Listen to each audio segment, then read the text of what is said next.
Fuego Cruzado, donde tarde o temprano todos somos protagonistas.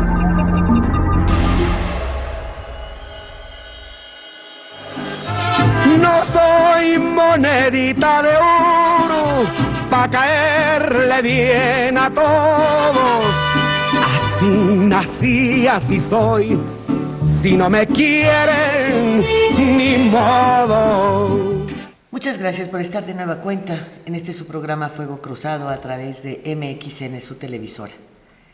Pues tenemos Paco Rodríguez, un invitado muy especial, ¿verdad? Así es, buenas noches. ¿Qué tal, Claudia? Muy buenas noches, Lidia, muy bien, gracias. Señor abogado. Muchas gracias. ¿Cómo está usted? Muy bien, gracias. De nueva cuenta.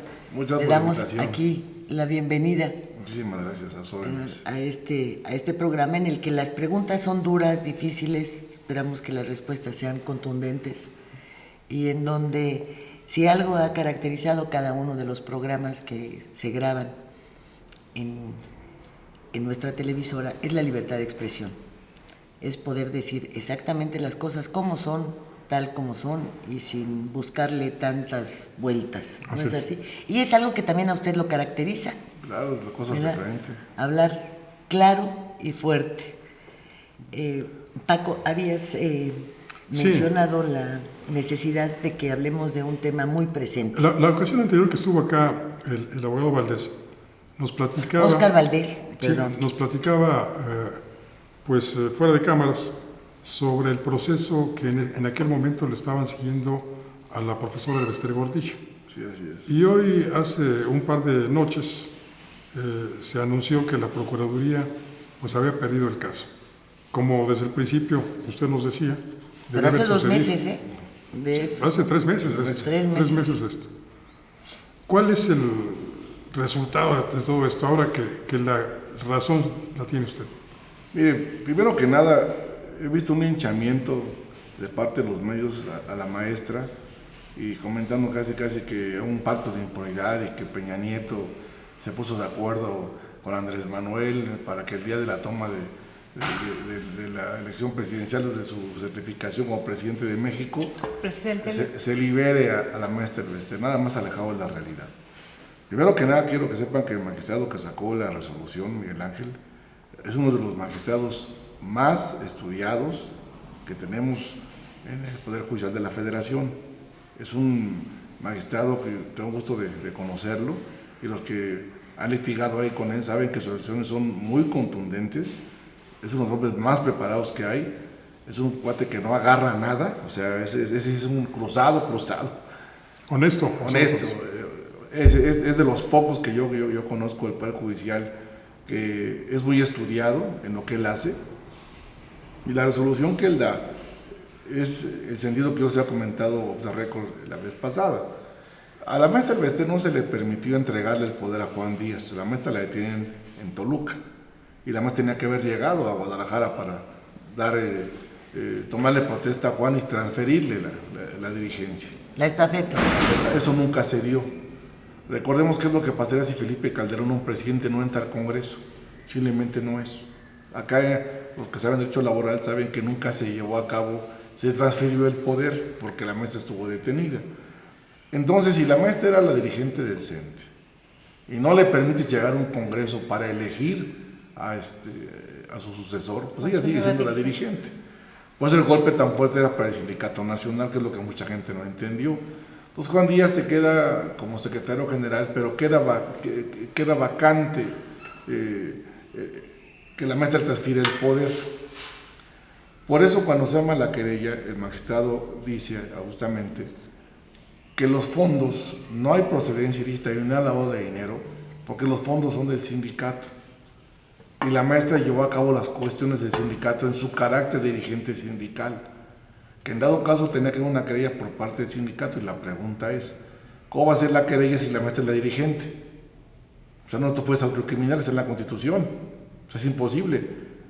Pero además todos los recursos que la maestra Gordillo ejerció fueron por indicaciones de un Congreso que la autoriza a utilizar esos recursos, claro, o sea, de la manera. Mira, el colegiado en su sentencia fue muy claro, el unitario fue muy claro en decir que no había un desvío de recursos, punto. Segundo, que no se acreditaba el delito de lavado de dinero, y por ende no se sostenían las acusaciones de la Procuraduría. Esa es la realidad, así como está en frío. Ahora bien, la pregunta es ¿por qué tardó tanto tiempo? Claro. Como que también se los dije, yo y lo he dicho y lo he escrito, una pésima defensa de la maestra, esa es la realidad, una pésima defensa de los abogados, que fue lo que hizo que el juicio se hiciera bastante largo. Recordemos, por ejemplo, que... Pero también una voluntad política para ejercer, ¿no? Algunos rencores, venganzas y... El abogado del Toro y Enrique Peña Nieto fueron compañeros en la Universidad Panamericana. No, a ver, ahí ese dato lo vendió y lo vende él para ganar clientes. No, yo le pregunté a la gente de frente Peña Nieto, no es ni de su generación, del Toro es mucho más grande que Peña Nieto. Yo tengo el testimonio de un abogado muy prestigiado, Juan Velázquez, que me dice que él les dio clase a ambos en el mismo grupo y que efectivamente eran muy amigos, que incluso pues vivían juergas juntos, Peña Nieto y del Toro. Pues ahí habrá que ver, porque por ejemplo, si ves la edad que tiene del Toro y la edad que tiene Peña Nieto, pues no coinciden, y lo más importante, pues chécate el artículo con Carmen Aristegui, porque Peña no tiene cédula profesional, o sea, no sé de dónde brinca el dato, pero Carmen Aristegui ya lo publicó en su reportaje, que no había cédula de Enrique Peña Nieto. O sea, bueno, pero puedes haber estudiado una carrera y no titularte. Puedes haber terminado una carrera, pues también puede ser que sea muy burro del Toro porque es más grande que él y haya pasado después de la escuela y se conocieron ahí, ¿no? O sea, todo puede pasar. Pero lo que voy a decir es lo siguiente: no te va a definir ninguna relación con un presidente, alguien que tengas una relación cercana para un asunto de esta envergadura. ¿De verdad no? No te sirve. Y digo, amigos del PES, yo conozco amigos del PES de Toluca. Y te puedo decir santo y seña de amigos de él, amigos que son sus brothers. Si eres amigo, estás en la nómina, punto. El amigo de Peña Nieto, el único amigo que tiene se llama Luis Miranda el Negro. Vale contar. Es el único amigo que tiene Enrique Peña Nieto. Y si no, pues ve dónde está el Negro Miranda. Protegido, en pero cargos siendo el Poder importantes. Supremo no puedes no te permite mover el Poder Judicial. No. O sea, mira, yo creo que aquí hubo una consigna porque el juez que tuvo el asunto de la maestra ya falleció. Alejandro Caballero Vértiz era alcohólico y era el juez de consigna, y es un juez de consigna de los que tienen la PGR y los que tiene el Poder Judicial de la Federación, que realmente cuando estás con ellos pues ya sabes que tu asunto no va a caminar hasta que no venga la mano y la voluntad de Dios para que digan que pueda caminar. El escándalo de todo esto que se hizo con la absolución de la maestra, y yo creo que ha sido en un momento, lo vamos a llamar histórico, donde Andrés Manuel iba a ser presidente electo de México. ¿Fue coincidencia o...? Fue una coincidencia, por explicar por qué. La resolución ya lo tenía el magistrado, no la había sacado por angas o por mangas y la sacó el secretario de Acuerdos. No fue que ese día a las 11:30 de la noche ya dio y no, o sea, para nada, ya estaba ahí hecha. Y más cosa que la publicó el secretario fue cosa de ellos, ¿no? Ahí no hay ningún acuerdo. De hecho, se esperaba 4 o 5 días antes. Sí, pero esa ya fue cuestión del secretario, no fue del magistrado. O sea, si conoces bien a Miguel Ángel y lo puedes ver, no es una gente. ¿Y el secretario es sobornable? No, mira, ahí no había necesidad, te voy a explicar por qué. El asunto de la maestra Elba es muy simple. Si me estás hablando de delincuencia organizada, me hablas de procedencia ilícita y lavado de dinero. Ya la habían tumbado delincuencia organizada. Y si te queda lavado de dinero, el lavado de dinero es que no tengas origen del dinero. Si los recursos son del sindicato, ¿dónde está el lavado de dinero? Así es. O sea, digo, no se trata de que bueno, te refieras a la maestra. Primero decían que recursos de procedencia ilícita, entonces uno es de procedencia ilícita, pero si son las cuotas, hombre. Pues entonces el sindicato, pues es lana del sindicato, no hay procedencia ilícita. Sí, en un principio quisieron hacer esto, incluso mediáticamente, nos presentaron una triangulación ahí, pero nunca pasaron del sindicato, entonces uno no entendía cómo era que pudiera haber lavado de dinero, ¿no? Mira, yo creo que yo voy más al fondo. Yo creo que aquí lo que pasó fue que la maestra, en su estilo muy peculiar, se le fue al rey de este país que se llama Videgaray, que no es Peña Nieto, nunca gobernó él, gobernó Videgaray. Y a la guerra Videgaray, él fue el que se ensañó con la maestra, y pues ya tiene a Emilio Choefet, que Emilio estaba completamente muerto, pero Emilio lo mandan a la SEP porque, pues, para que acabe de la venganza con la maestra, ¿no? Esa fue la realidad. Porque sí eran... Claro, pues fueron antagónicos, recordamos que en el PRI era más lo que se armó entre los dos. En la Cámara. En la Cámara de Diputados, y entonces Emilio... En la época de Madrazo. Emilio ya se había retirado de la política, lo mandan ahí nada más con la consigna de acabar con la maestra del Bester. Y a eso fue a terminar con la maestra del Bester. Y ahora, aquí lo que nadie quiso decir es, bueno, y el dinero de los sindicatos, porque Juan lo que hizo fue entregarle todo el poder a Osorio Chong y al gobierno. Y ahí fue la traición a la maestra. Ese dinero es de los trabajadores de México. Y del propio Osorio Chong, porque Osorio Chong es un invento de la maestra. Sí, pues al final de cuentas él fue el que la hizo. Entonces yo creo que fue una serie de traiciones y de lealtades a la maestra. Mira, yo te puedo ser muy claro. Yo vi el expediente por la amistad que me ha defendido nuestro amigo Fernando.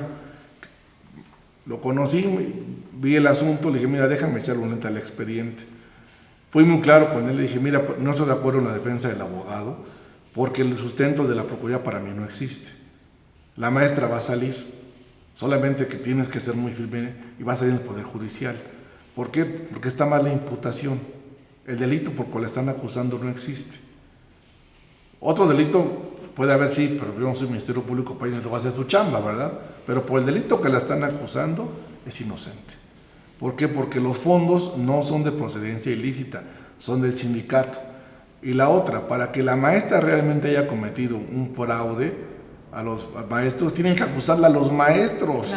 Claro. Y no le están acusando a los maestros. No, hubo incluso una reunión cuando se discutían los puntos de la reforma educativa con la Coordinadora Nacional de Trabajadores de la Educación, encabezado Osorio Chong, en donde Osorio les dijo, avanzaríamos algunos puntos en sus demandas siempre y cuando ustedes acusen a la maestra. Sí. Y los asistentes todos de la Coordinadora Nacional de Trabajadores de la Educación se quedaron callados, no hicieron ningún movimiento. Luego algún periodista amigo les preguntó que por qué no habían acusado a la maestra. Y en segundo lugar, y lo que ellos contestaron fue, en primer lugar, porque es maestra. Y en segundo lugar, porque lo que la están acusando es una infamia. Los que se suponía eran sus contrincantes históricos, la Coordinadora Nacional de los Trabajadores de la Pero yo Educación. creo que también se les olvidó que realmente la maestra, como hoy Andrés Manuel López Obrador, tenía una cuota muy alta de aceptación entre los propios maestros. En los maestros sí. El problema que toda esta guerra empezó con las televisoras, cuando empezaron a ver Mexicanos Primero y que empezaron a agredirla fuertemente, el amparo que hizo Pérez de Hacha contra la maestra por el interés legítimo contra el sindicato, que es el único, que misteriosamente es el único amparo que ha procedido. Ahí se línea de los Pinos, toda línea de los Pinos. ¿Por qué? Yo he presentado amparos por interés legítimo y te los rechazan. Todos. El único amparo que está por interés legítimo es el de la maestra contra Mexicanos Primero. O sea, claro, tienen todo el poder y se han corrido con los Pinos, esa es la realidad. Aquí lo que hicieron fue quitar a la maestra del escenario porque les estorbaba. Para la reforma educativa. Para la reforma educativa. Que tiene un fin ulterior, la Claro, privatización de la educación. Claro, pues al final de cuentas para allá van. Pues, ¿cómo vas a quitar a alguien así? Pues vete a la prisión, vamos a doblarla, le quitamos todo el poder y desde aquí empezamos a hacer las reformas estructurales que el país requiere, que hoy ya nos dimos cuenta que es un gran robo a la nación, que fue un verdadero engaño a la nación, esas reformas estructurales, y que al final de cuentas ellos le estaban apostando a que iban a hundir a la maestra ahí 13, 14 o 15 años, porque eso le estaban apostando. A mí el que me diga que hubo una negociación, te lo puedo comentar que no, tajantemente, porque conozco a Grupo Toluca, conozco a Grupo Taculo, conozco a mis paisanos y no hubo manera de acercarse, pero para nada, ¿eh? Hay una cuestión que creo que a todos nos queda claro. ¿Cuál es el papel de un dirigente sindical? Defender a sus... Y eso es lo que hacía el Defender. Bester. ¿Sí? Si decían, bueno, pues les vamos a aumentar esto, y la Secretaría de Educación Pública no respondía, pues diciendo, lo sentimos maestra, pero no se puede, o le podemos dar esto, le podemos quitar lo otro, o en fin, ella estaba haciendo su labor. O sea, ella estaba en lo suyo, Sí, o sea, en lo suyo, sí, ella decía, a ver, bueno, que tengan como su plaza como patrimonio. Bueno, pues la SEP se lo pudo haber prohibido, no lo hizo. Ella estaba en su papel, estaba defendiendo a sus agremiados, les gustara o no. Una Imagínate ahorita con los 6 dedos. Bueno, acuérdate cuando Cedillo y sus libros de texto, Sí, sí. que ella estaba afuera y el otro sacando a los niños héroes. Y ahora sí, todos. fíjate, Entonces les estorbaba en todos los órdenes. a la maestra también la acusaban de que, en los medios sobre todo, pero siempre inducidos por el poder político, de que la gran caída de los niveles educativos en México Sí, se debía a ella. obedecía a ella, ¿no? cuando ella lo único que hacía era defender los intereses gremiales de los muchos maestros que hay en el país. Esa mentira se cayó recientemente porque si viste las pruebas cuando ya estaba la maestra, que las dijeron que ya estaba en prisión, que ya no incluía nada, cuando vieron las pruebas vieron que salieron pésimas. O sea, para que vean que no era el problema de la maestra. No, las maestras, su labor era defender a los trabajadores, no hacer planes educativos. Los encargados de la educación. Es como la dicen, SEP, el gobierno. La preparación de los maestros. Pues si la Secretaría de Educación es la que hace el plan de estudios de las normales, entonces, ¿qué culpa se tiene la maestra? Por Dios. Ahora, veamos las escuelas de Jongitud y del Bester. Había campo para que jugaras deportes. Había canchas de básquetbol, había canchas de voleibol, había competencias interescolares. Laboratorios. Hoy, dime qué hay. Ya no hay nada. No hay nada de eso. Está desmantelado todo. Todo desmantelado. Teníamos educación cívica. Ya no hay. Mira, yo lo grave de todo esto, te voy a decir que sí. Lo grave no es preguntarse si la maestra es un pacto de impunidad. Ella fue juzgada, y vencida en juicio, se le ha absuelto. El problema es, ¿por qué dejamos permitir que la PGR siga inventando delitos? Podemos ser cualquiera de nosotros. Cualquiera de nosotros, o sea, a mí lo que me espanta es que todo el mundo dice, no, es que la maestra del Bester ya salió absuelta y que la corrupción e impunidad. A ver, vámonos por partes. El que debe de impartir justicia tiene que ser la Procuraduría y no lo está haciendo. La imputación está mal hecha. Alégale a los procuradores son unos burros, porque tuvieron 5 años para preparar, y al final de cuentas, después de 5 usted disculpe, y que digan, oye, lamento mucho haberte quitado tu vida 5 años, eres inocente. ¿Se puede demandar por eso? Claro que lo pueden demandar, pero yo creo que tenemos que ir más allá. Yo estoy esperando que te entregue el día 1 de septiembre con el nuevo congreso, con varios amigos abogados, y vamos a presentar una iniciativa que sea un tipo ley rico como en Estados Unidos. Que si no me compruebas, gobierno, lo que me acusas, me pagas 2-1 la reparación de lo que me estás acusando.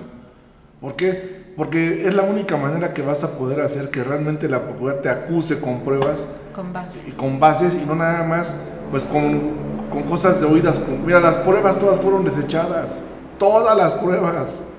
Ojalá pudieran ver la sentencia del engrose. Yo la leí rápidamente, pero es muy clara cuando dice las pruebas fueron obtenidas de manera ilícita y no tienen ninguna validez. Ve nomás. O sea, quiere decir que entonces todo lo que nos dijeron fue mentira. Y hoy ya que te estás enfrentando, se está todo el mundo lavando la cara, no, es que fue la impunidad de Andrés Manuel, es que ya llegó la amnistía, por favor, si la amnistía pasa por el Congreso, no pasa por el presidente. Y el presidente de México sigue siendo Enrique Peña Nieto, no se les olvide, no es Andrés Manuel. Ahora no tiene poder. Pues no le va a tener poder, si apenas tomó la carta, ¿cuál poder tiene? Los secretarios de Estado y el procurador todos son del presidente actual. O sea, Elba no tiene relación con Peña Nieto, pues él la metió al bote, tan fácil como eso. ¿Ustedes creen que la metió la quería sacar? ¿De dónde? O sea, en conclusión, el Bester le ganó a Peña Nieto. Claro. O sea, al final de cuentas, le ganó al Poder Judicial. Le ganó al Poder Judicial. Mira, yo creo que aquí lo importante que fue, yo creo que la maestra fue muy prudente, porque podía haber destrozado al presidente. Recordemos que ella apoyó a Peña Nieto para ser presidente de México. Ella tenía muchas pruebas para poder demostrar, no hizo nada. Políticamente guardó silencio, se esperó el embate. Me queda claro porque me tocó ver yo ya conocía a una maestra, no en el poder como todo el mundo la conoce. Vi una maestra operando ya pues sola, porque mucha gente la dejó sola. No les tomaban las llamadas, eso sí es grave, nadie les tomaba las llamadas. Bueno, hubo peores que les dieron la vuelta, ¿no? Yo creo que todos le dieron la espalda, esa es la realidad. Por eso este es el renacimiento de la maestra del Bester, porque todos la daban por muerta, esa es la realidad. Todos pensaron que si ya salía, iba a llegar a una negociación, si iba a ir a su casa, iba a dejar las cosas. Los que la conocen, yo creo que saben que no iba por ahí. Los que la conocen saben que se esperó. Ella confió prácticamente. Se lo comentamos varias veces, yo tuve la fortuna de verle y comentarle que no se daba el delito, que lamentablemente es un asunto político más que jurídico, y que se iba a dar solamente cuando no estuviera este presidente o llegara otro presidente. Se dio la fortuna, pues ella hizo las redes sociales progresistas para apoyar a Andrés Manuel, porque todas las redes se volcaron con la maestra, y entonces, ¿qué fue lo que pasó? Desmanteló al PANAL, pero los maestros lo hicieron sin dinero, o sea, digo, porque yo operé el Estado de México, no había un solo peso. Pero los maestros se acercaban a decir, oye, yo soy gente de la maestra. Yo estaba en las reuniones y me decían, yo soy gente de la maestra. Ah, no, pues bienvenido. No, yo soy maestro. O sea, te das cuenta que la marca de ella sí permeaba. Y entonces iban a decir, oye, necesito que traigas gente para acá. Y los maestros de su lana, pues sí, porque no hubo un solo peso, vigilaban las casillas y se apuntaban. Y me dijeron que yo soy maestro.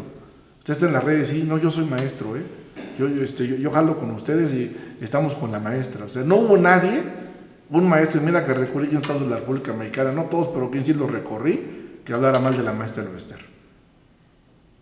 Yo veía que a su nieto jugara cómo llegaba y yo veía cómo lo recibía. Sí, hubo muchísimo mediático ahí, que también es muy reprochable porque ¿te acuerdas cómo ensalzaban en aquel programa que contrató el CENTE para que si sabías de primaria? Ah, sí, cierto, sí. Era un programa que lo cobraron como era, como oro. Sí, 260 millones, si no y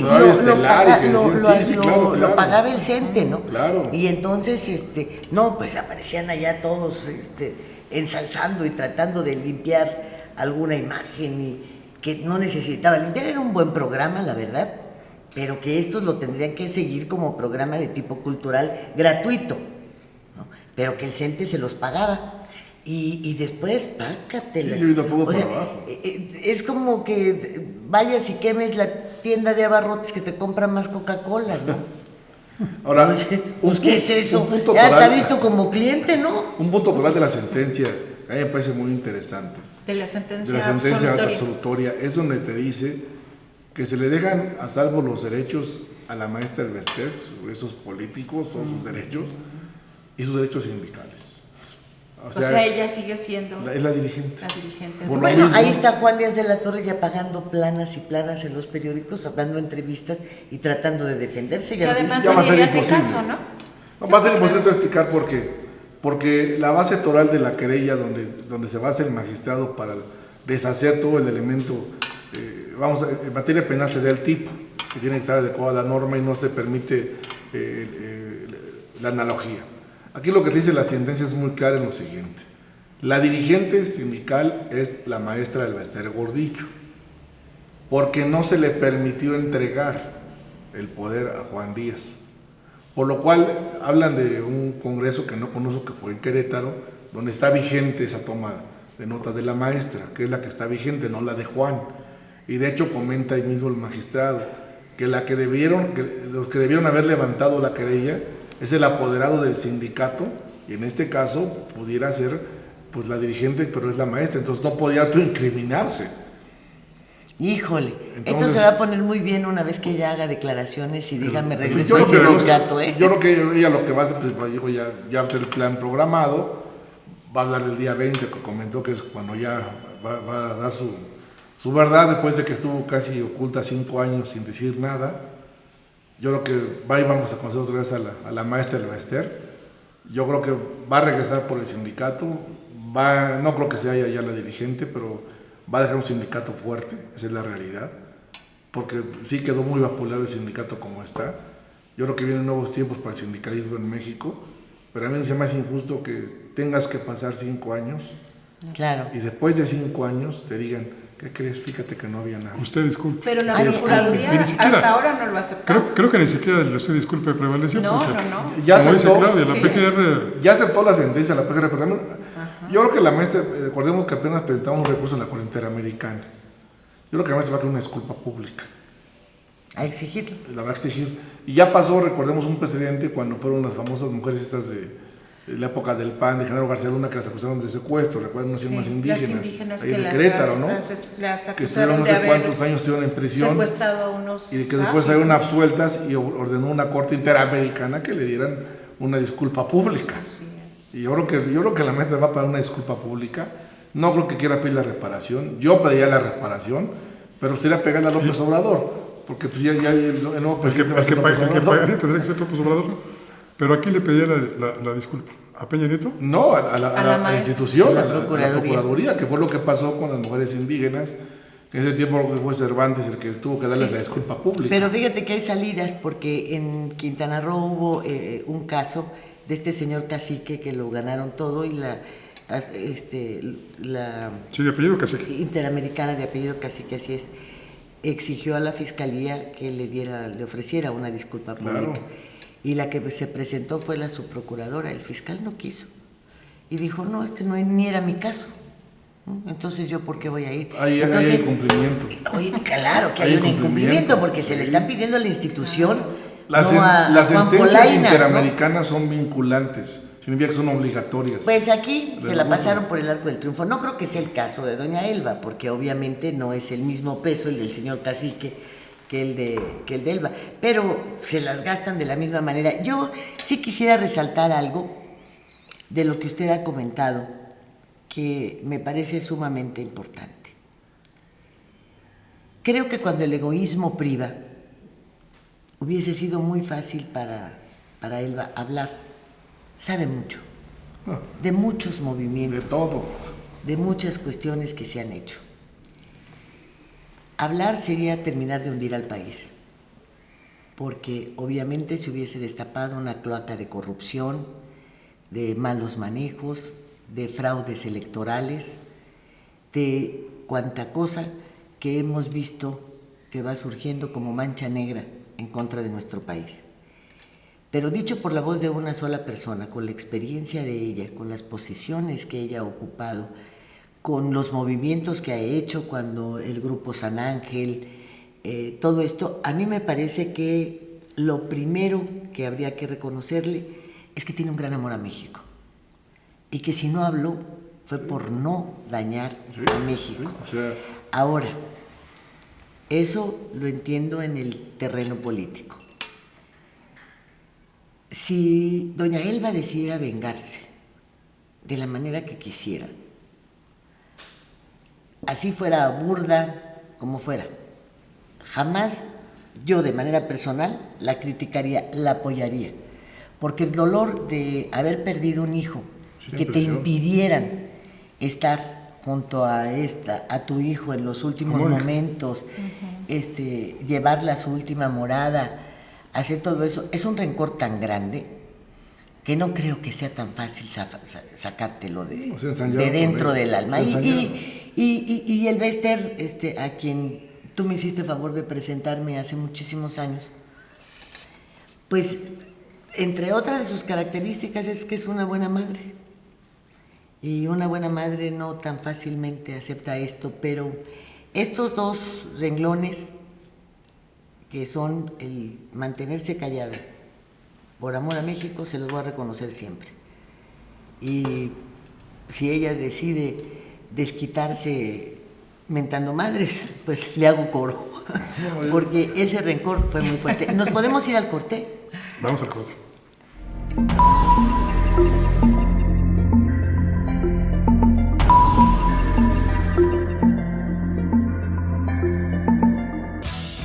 Para heredarles un mejor lugar para vivir a las presentes y futuras generaciones de isleños, el gobierno municipal promueve el desarrollo sustentable de Isla Mujeres. De esta manera, por medio del eje rector Isla Mujeres ordenada y responsable con el medio ambiente, se mitiga el impacto a la ecología, mejorando servicios como la recolección de basura, y se promueve entre los ciudadanos la cultura del reciclaje. Hoy, gobierno y sociedad suman esfuerzos haciendo futuro por un mejor Isla Mujeres.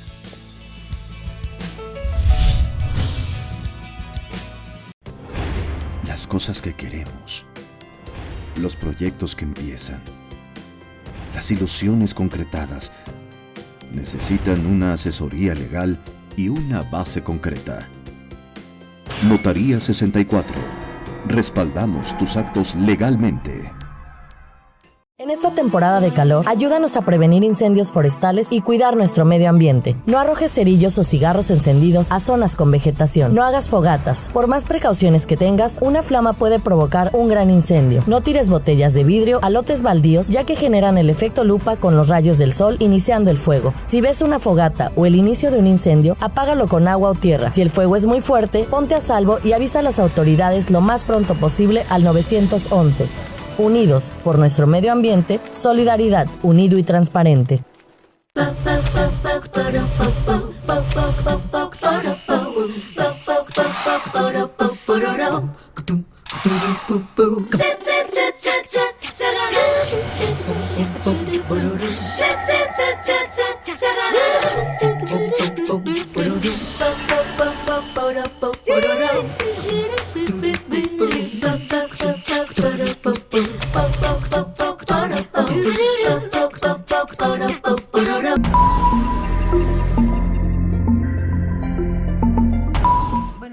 como sabemos, siempre hay las dos caras de la moneda.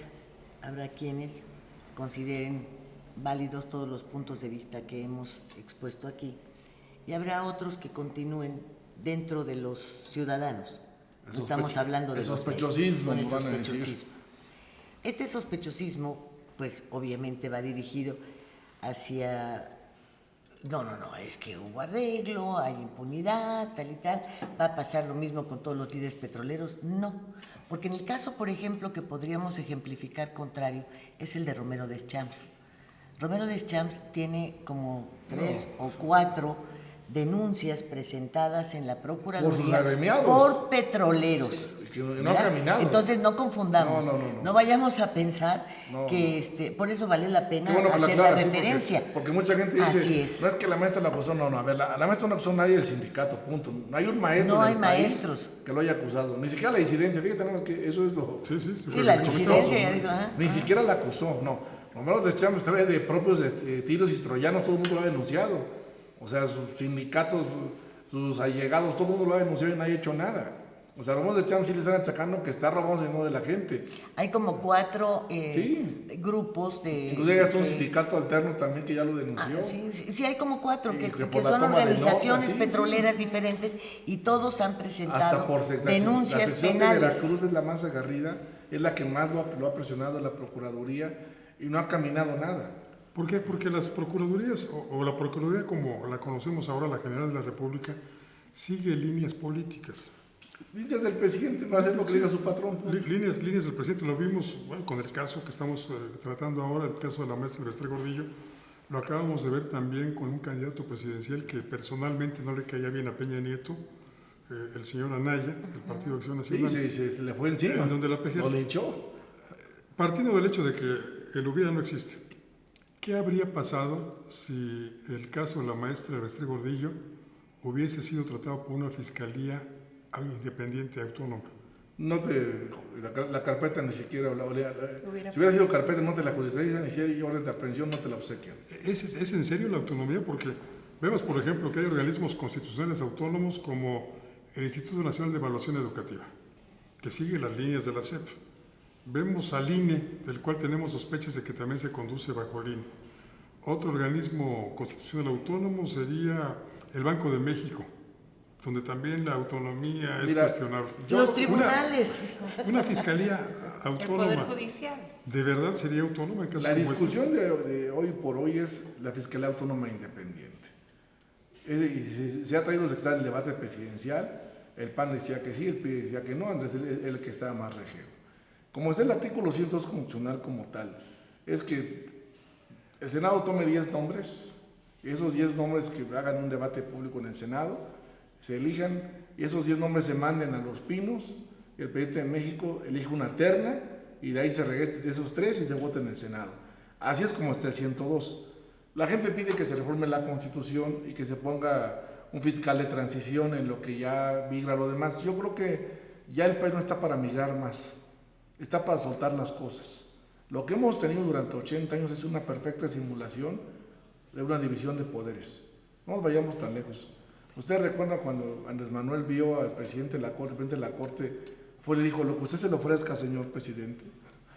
O sea, diciendo, ¿cómo es posible que el presidente de la Corte haga eso? Si tiene que ser un poder autónomo independiente, pues te das cuenta que es el besamanos. Si ves el Día del Abogado es el besamanos todavía, y van a defenderse como si fueran Parimes de Caribe Lozano, merezco abundancia, ¿no? O sea, no puedo bajar el sueldo, cuando está en la Constitución. O sea, yo creo que aquí lo grave es que la gente debe de empezar a pugnar por fiscales independientes, no carnales, no cuates, no amigos.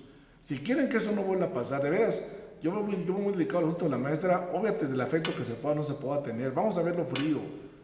O sea, a cualquier persona le pueden aventar cualquier carpeta de investigación, cualquier averiguación previa, dejarte en prisión, el que se le hinche la gana al patrón y te vas a ir cuando ellos quieran que te vayas. Bueno, pero no vayamos lejos, no digamos puede pasar, pasa. No, pues digo, acaba de pasar en este país con todo lo que estamos viviendo, un asunto que fue evidentemente mediático, soportado por las grandes televisoras como una gran culpable, la lincharon, la juzgaron. Y luego ahora un tribunal viene y te dice que es inocente y ya no saben cómo sacar la cara y empezar a decir las cosas. No solamente la juzgaron, la declararon culpable y hicieron que la gente lo creyera.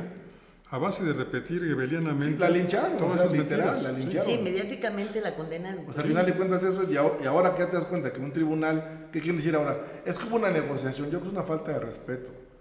Pero mira, yo creo también que los ciudadanos tenemos gran parte de culpa de todo esto, licenciado, porque volvemos a un ejemplo primitivo, las cajas de seguridad. En Cancún.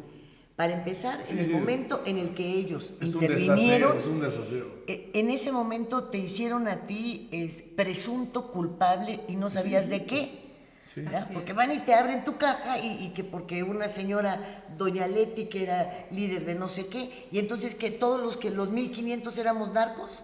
No, y aparte, o sea, Estábamos ligados hay a gente doña que le Leti. quitaron su dinero y la amenazaron y ya no quiso ir a ningún lado. Mira, Hay 451 cajas todavía que no sé. Y lo único que hacen es poner que eran cajas de puros políticos. ¿ves?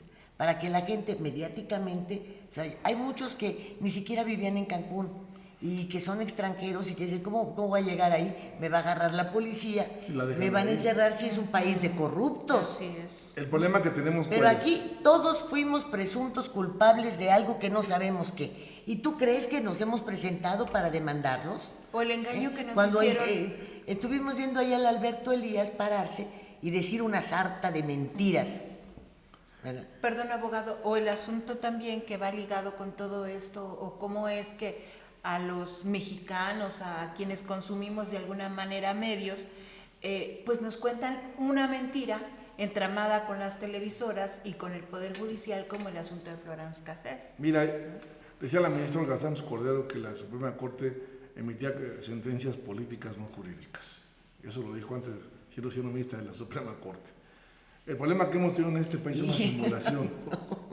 Es una simulación real. Estamos fritos. Entonces el problema que tenemos, la gente no se está quejando de la inseguridad, se queja de la falta de la aplicación de la ley, se queja de la impunidad.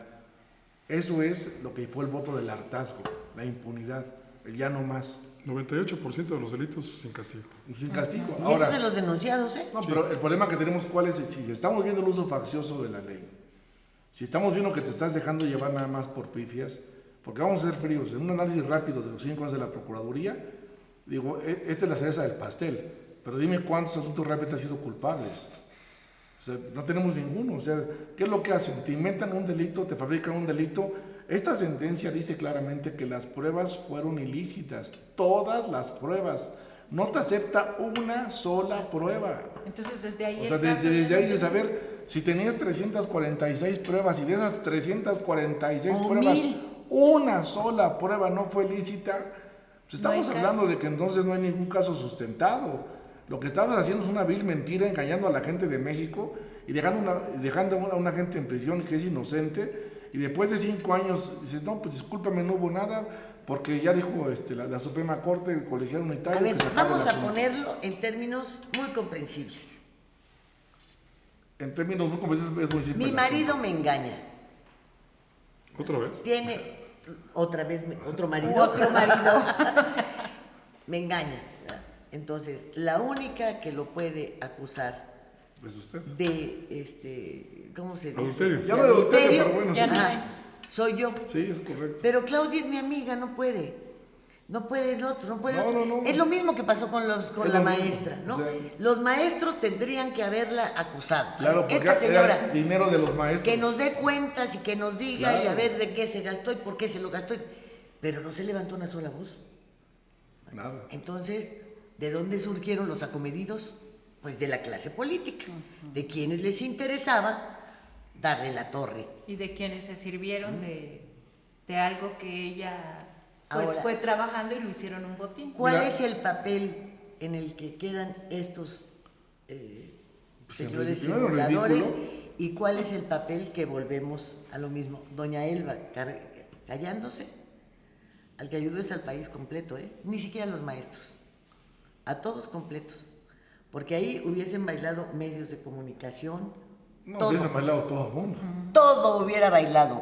Todo. Hubiesen bailado todo. Mira, ¿no? Yo creo que lo importante y el mensaje de esto es, tenemos que, si ya logramos un cambio, y pedimos un cambio el 1 de julio, tenemos que migrar a que los fiscales sean realmente independientes. Tú estás pugnando por eso también, Yo quiero ¿verdad? ser fiscal, quiero participar, voy a participar en este proceso.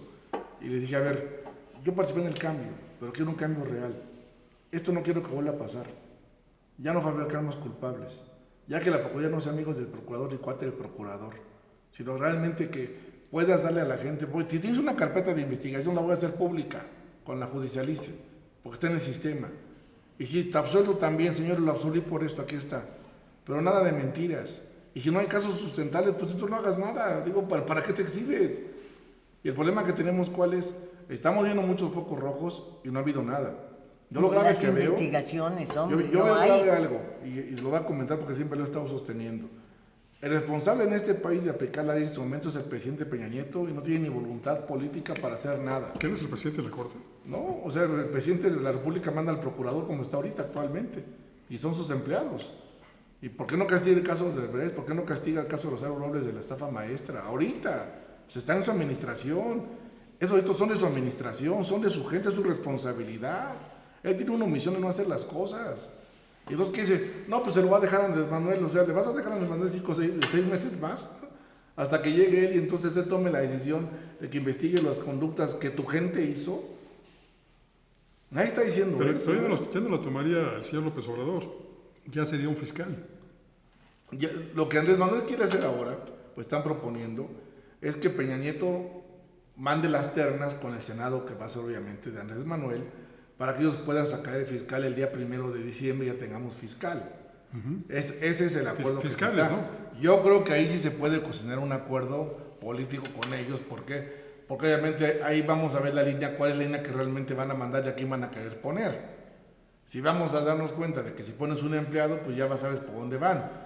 El asunto es que si no queremos que esto vuelva a pasar y no queremos permitir esto, necesitamos a alguien que sea autónomo e independiente, que no dependa del presidente de la República.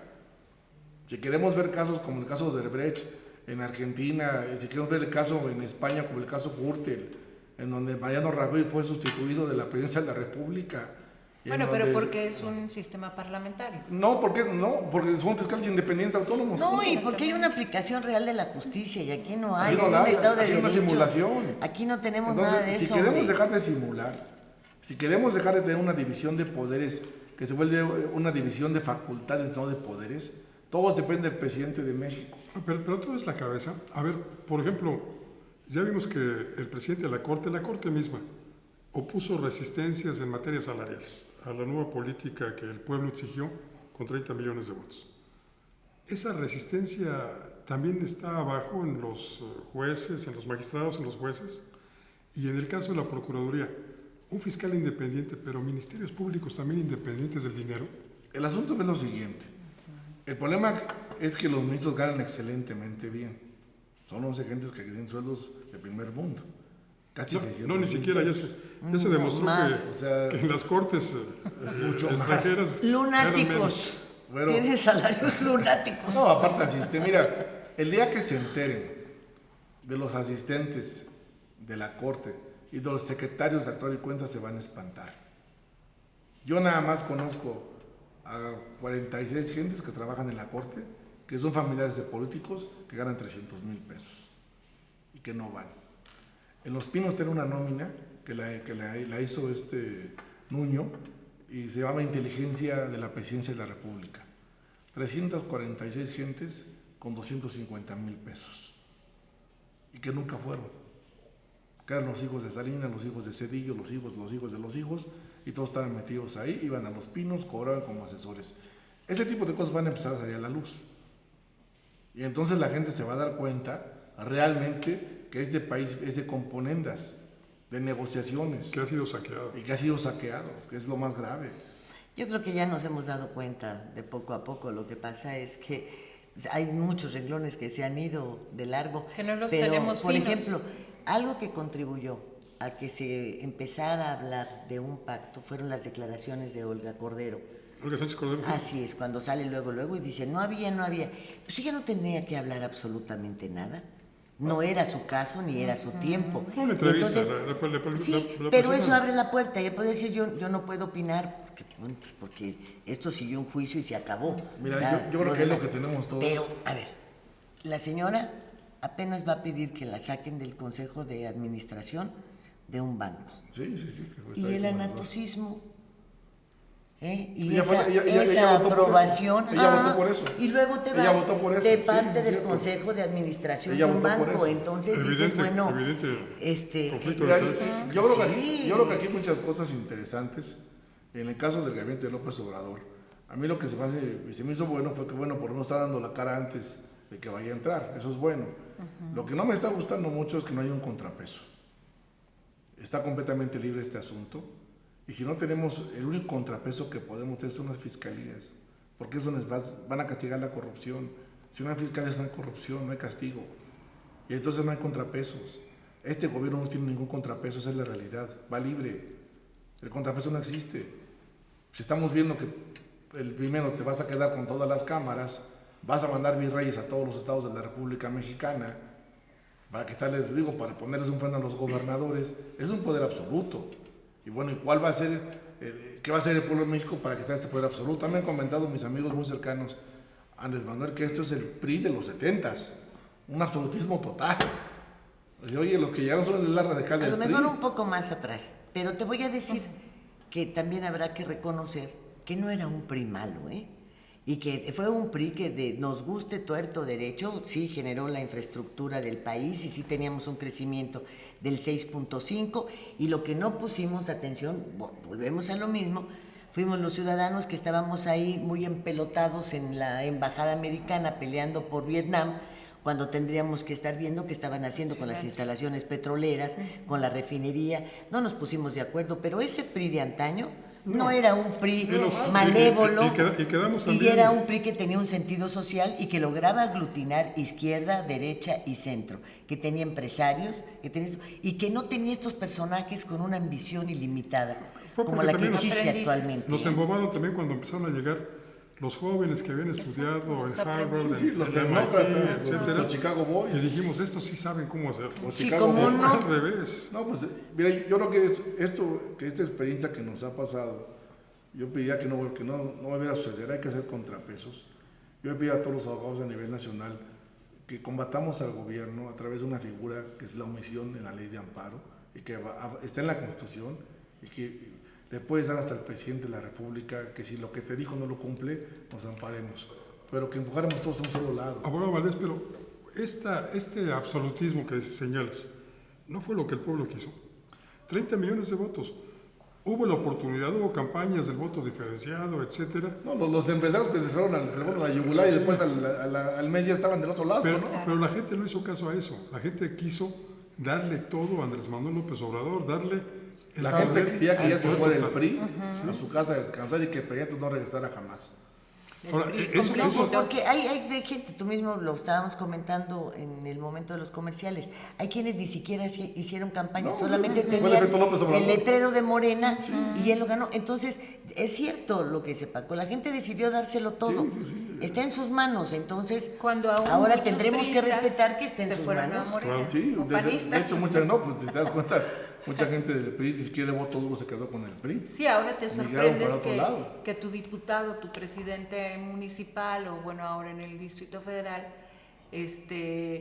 en la Ciudad de México, perdón, eran priistas o eran panistas, ¿no? Pero ahora ya con la casaca de Morena, ¿no? A mí lo que me dio, cuando empezaron todos los empresarios que empezaron a hacer las campañas con Andrés Manuel, cuando llega Andrés Manuel en menos de 24 horas lo abrazan y hacen un spot y videos, y ya le dan la bienvenida a México, y ahí te das cuenta qué tan grande es el miedo de estas personas para poder migrar en menos de 24 horas y pues una casaca que no les corresponde.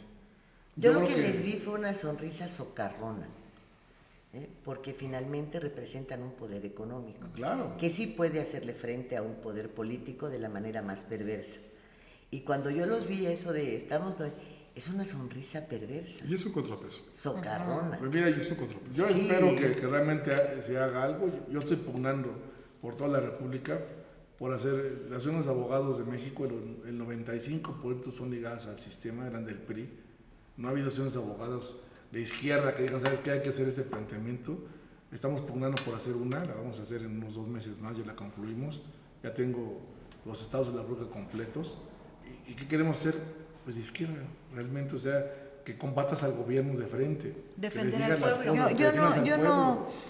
Yo realmente, si te escucho decir esto, no me despierta ningún interés, porque a mí lo que me gustaría es que dijeras que vas a hacer una asociación de abogados que no tenga partido, que la ley sea su partido, que la aplicación de la ley sea su partido, que el respeto a la ley sea su partido.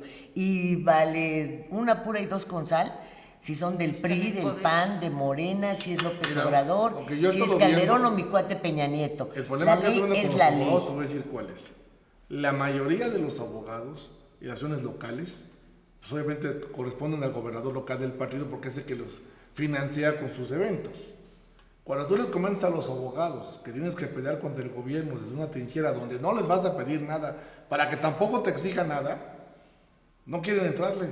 No, sí hay. Te digo porque ahí en mi pueblo hay 2 o 3 que inclusive el actual fiscal dijo en una ocasión que no podían criticar algunas decisiones de los jueces porque después ellos se vengaban con sus clientes. ¿Verdad? Sí. Entonces sale Bermejo y dice, yo los critico y se los digo públicamente y fulano es porque yo sí conozco la ley y a mí ellos no me van a torcer porque yo tenga que hablar mal de ellos, pues si lo están haciendo mal lo tengo que decir. Entonces yo, a lo mejor no son muchos, pero sí son machos, porque pueden entrarle al toro, ¿no? Pues aquí la idea es, en esta situación, es ver cosas que va a haber interesantes. Por ejemplo, yo creo que va a haber controversias muy interesantes con los comendadores que van a dar Andrés Manuel a cada estado. Hay puntos de vista, va a haber controversias constitucionales que van a tener que resolverse, porque le estás poniendo un virrey a un estado soberano, estás dando un pacto federal. Pero él lo puede hacer, ¿no? Claro, es su facultad, o sea, políticamente lo puede hacer, políticamente no, pero políticamente lo va a hacer. Y entonces, ¿quién va a hacerle contra decir, oye, esto no, esto sí es posible?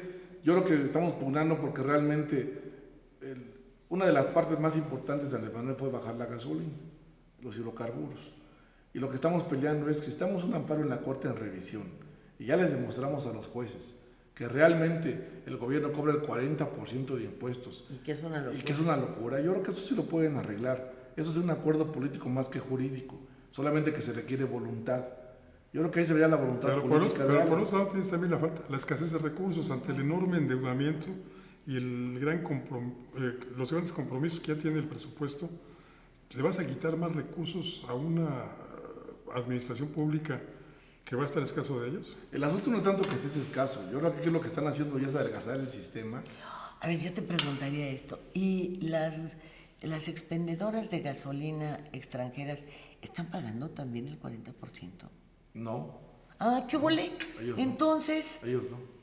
Nomás Pemex, ellos, ¿no? Nada más Petróleos Mexicanos. Sí, porque a mí se me hacía muy raro que vinieran a invertir para pagar el 40% de impuestos. Que bajan un poquito el precio. Es el caso de la Lotería Nacional. La Lotería Nacional sí paga el IEPS y los casinos y las demás casas de apuestas no los pagan. Las casas de apuestas en México, caso que es un tema muy interesante. ¿Sabes cuántos casinos realmente hay autorizados en México? Deben ser 6. No llegan a 5. Y tenemos más de 356, los demás son clandestinos. ¿Sí? No, con un solo permiso. No, ya no se puede por la ley. Pero entonces, ¿qué es lo que hacen? Es una corrupción que manejan en gobernación. ¿Para qué? Pues para que no te vayan a clausurar y te manejas solamente con tu permiso. Oye, tenemos que hacer un programa de esos porque yo estoy a punto de convertirme en ludópata. Yo creí que en poner un casino. No, pero si llego a ese extremo creo que no me va a quedar otra. Pero me sorprende enormemente que tengas acumulados de 5 millones, de 4 millones, de 2 millones y nunca esté un interventor de gobernación en un lugar de estos. Claro. Y en cambio, en las ofertas estas, en los sorteos que hace, por ejemplo, Televisa a las 12 de la noche de 1,500 pesos, sí, te presentan ahí un viejito, el interventor, una señora ya más ruca que yo, la interventora de gobernación, fulanita de tal. Y en esos lugares a donde hay premios muy fuertes, no existen. No existen. Es que no existen porque son ilegales. O sea, ¿cómo vas a mandar un interventor si no tienes permiso? No, pero sí te entregan, por ejemplo, tu comprobante de fiscal, claro. Ganas es que y te dan tu comprobante fiscal y te dan el comprobante federal y el comprobante aunque local. Tengas un prostíbulo tienes que pagarle a Hacienda. O aunque estés en proceso de tener... Y entonces eso significaría ya legalizar prostitución. No, pero como son Y ingresos... no se vale, que les des el 50% de todo lo que te entre. Una de las cosas que yo creo que va a terminar también, si usted me hizo últimamente lo de Profeco, el tema que es terrible. El tema de Profeco es, a cada estación de gasolina le piden 11,000 pesos. De las 11,000... La complicidad con la Comisión Federal de Electricidad no tiene abuela. Pero hay una cosa bien importante que viene para los abogados. Dentro de 30 días se libera la ley de la Profeco después de 8 meses, que es la que ya no te va a permitir cobros excesivos, porque es la ley de normatividad. Hoy por hoy los medidores de agua, de luz, no están medidos. O sea, te cobran... No están calibrados. No están calibrados. Entonces, te están cobrando un estimado. Sí. Ahora, con esta calibración, es obligatorio que estén calibrados para que te puedan cobrar. Pero ni siquiera te están cobrando un estimado, porque un estimado se tiene que basar en tu historia de pagos de, si quieres, los últimos 10 años. Y en el caso de la Comisión Federal de Electricidad, lo platicamos la ocasión anterior o hace 2 ocasiones, de un día para otro, si tú consumías 800 kilowatts, no, consumías 6,000. Y vas y te quejas y te dicen que sus aparatos son viejos, Bueno, y envejecieron todos. Yo CFE, quiero que me diga qué hice, qué prendí, qué puse. La CFE tiene un negocio redondo. Cuando tú en diciembre pones Tus focos de Navidad, sube tu tarifa. Entonces, no te pueden bajar tu tarifa, tu máxima tarifa durante 6 meses, porque tienes que seguir pagando la máxima tarifa durante 6 meses, aunque tu consumo Eso sea no puede cero. ser, porque para eso es la lectura. Entonces, pero hay una comisión de energía que es la que también está incumpliendo, porque esa comisión reguladora de energía es la que tiene la obligación de checar la calidad de los medidores. ¿Qué funciona en este Y país? cuando estos señores de la comisión ya no tienen más que decirte, te dicen es que no están calibrados. No, es que los medidores de antes estaban mal y no servían. Ah, bueno, entonces demanden a los Peralta. Yo no los voy a demandar porque yo no les compré. Ese negocio es el que hizo todos los taxis, el del PRI, que les asignó el contrato directo de 3,5 millones de pesos a los de Yusa. Ya se los asignó en directo. Pero Peralta hace siempre ha tenido negocios añísimos. con la CFE. Sí, ya desde la época de Elías. Por eso era Yusacel. Sí. Pero al final de cuentas, ¿qué fue lo que pasó? Les volvió a asignar el cambio de medidores en la República Mexicana en forma directa. Sí, completito. El Grupo Estado de México. El tiempo ya se nos acabó. Tan sabroso que está la plática.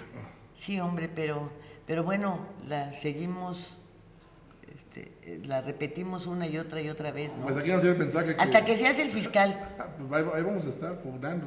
Que esto no vuelva a pasar, de veras. El asunto de la maestra es doloroso y tenemos que ver otro punto de vista, no un punto de vista de linchamiento y corrupción y de hacer teorías de la conspiración, sino que no se puede acusar a nadie que no tengan pruebas. Y eso es lo que pasó aquí. Se acusó a una persona sin pruebas por 5 años, apechó a un presidente de la República porque vemos que Peña salió a decir que se hacía responsable. Su responsable es él, ¿no? Claro. Esa es la realidad. Así es. Claudia. Pues sí, efectivamente yo estoy precisamente con que pues no más estas acusaciones sin pruebas, porque bueno, este es un ícono, la maestra Elvester, y que desafortunadamente pues también alrededor de ella se han construido pues muchas historias, yo creo que perversas, metiéndose hasta lo más íntimo de su vida, ¿no? Y bueno, creo que como mexicanos, como residentes de este país, tenemos que ver realmente que la injusticia nos puede pegar en cualquier momento, no a nosotros, sino, si no es a nosotros, a cualquier persona de nuestra familia, de nuestros amigos, y esto pues no lo podemos permitir.